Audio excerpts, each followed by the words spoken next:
Welcome to the Interstellar Stories channel. In today's video, we're going to dive deep into a topic. Regretfully, everyone has to deal with rude individuals occasionally.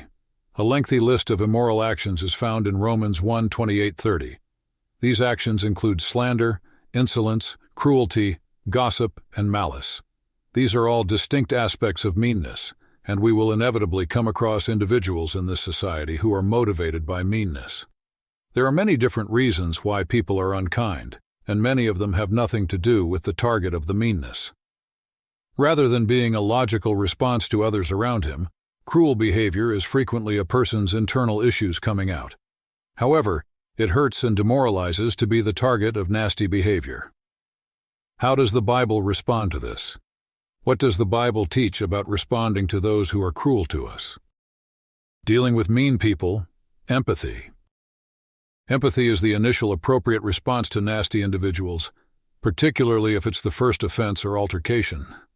In order to resolve a quarrel, gentle attempts to comprehend and empathize to the hurt that lies behind the meanness work far better than aggressive approaches. The way Jesus responded to people who had crucified him and cast lots for his garments is one of the most exquisite instances of empathy found in the Bible. This is a vivid example since the treatment Jesus was receiving went much beyond simple cruelty. Rather, it was torture and injustice. But even so, he considered their spiritual state rather than his own suffering. Rather of reacting with righteous indignation, he prayed to God for forgiveness of their foolish deeds.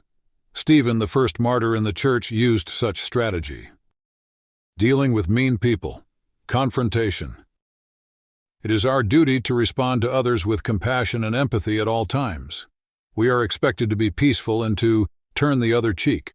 Being rude to someone who is unkind to us simply makes things worse.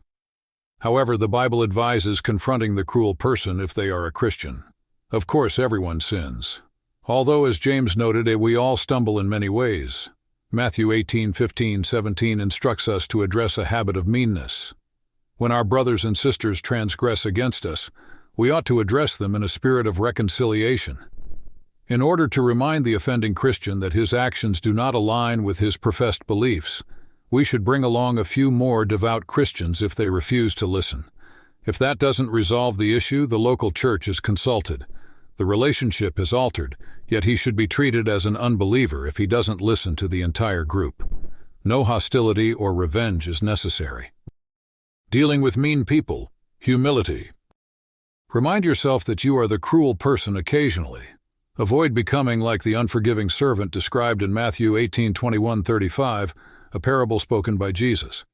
A servant's master owed him a tremendous sum that he would never be able to repay. The loan was entirely erased by the master. But the servant went to another servant who owed him a little money and made him pay. When the debtor was unable to pay, the servant put him in jail. When the master learned about it, he became enraged. The master reinstated the unforgiving servant's original debt and threw him in jail. We should always try to remember, when people are mean to us, that we owed God a huge debt. He forgave us, and we can forgive others.